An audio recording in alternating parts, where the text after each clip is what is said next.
Hey everyone, so I'm in the middle of filming another video right now, and I ran into a problem that's going to delay it. But I'm going to use that as a learning experience for everyone.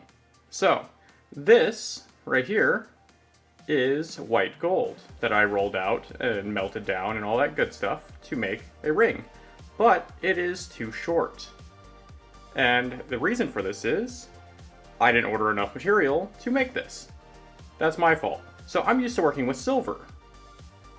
And silver and gold have different properties, of course. You already know this.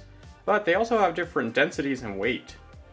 So ordering a weight of silver is not the same amount as ordering in gold, which I was already aware of, but I didn't know how much of a difference there was.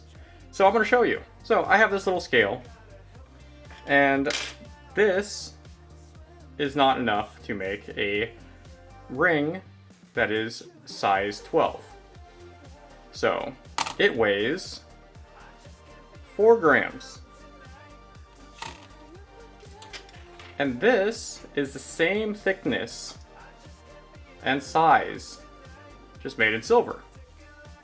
And this is much longer. I know that this is all rolled up, but you can tell this is much longer than what this would have been. And it's 6 grams, which, yes, it is bigger, so therefore it should weigh more, right? So check out this piece of gold. Same thing, but it is much shorter. And it's the same sizing, just like the other one. But it weighs much more than this, even though it's a lot smaller. So if you're moving over from silver to gold, or you're just looking at gold in general, just know that it is a lot heavier, and you get a lot less material to work with compared to the other one.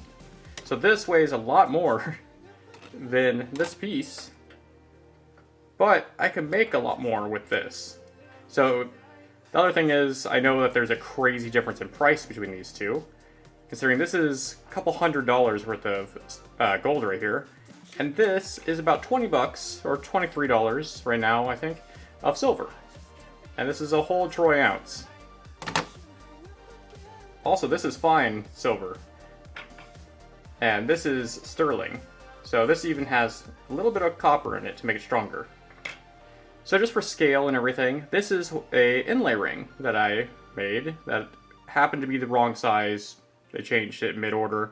So I have an extra one now. How much do you think this weighs?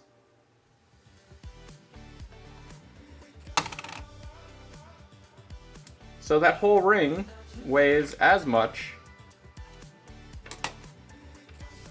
as this piece of silver.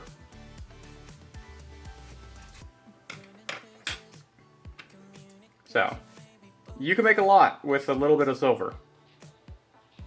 Oh yeah, and to get a feel for what a 1 pennyweight of 24 karat gold is, this is exactly 1 pennyweight of it. It is 3 little pieces of gold. This is pure gold though. And you can see my scale. I'm going to switch it over to the pennyweight. And there we go. So, just for scale, because usually this is how it's measured, and if you're looking online, they'll show like a big old batch of it. And if you order 1 pennyweight, this is how much you get. But like I said, this is pure gold. If you get any other carat, you're going to get a little bit more because it's mixed with more materials, which also make it lighter, because like white gold, it can be mixed with a lot of silver. And silver is much lighter than gold. But yeah, I just want to show that for scale. So, I hope you learned from my mistake of going based on weight and not realizing the massive difference in how much gold weighs compared to silver. And like I said, I knew this going into it. It's hard to comprehend stuff sometimes without physically seeing it for me. So I physically see it now, and I have more gold on the way to finish this piece out, and that video will be up as soon as I get that gold and remelt all this. So, that's it. I hope you learned something, and if you like this video, leave a thumbs up. If you have any questions or comments, or just want to say I told you so, leave a comment, and subscribe to my channel. I try to put out new videos every week.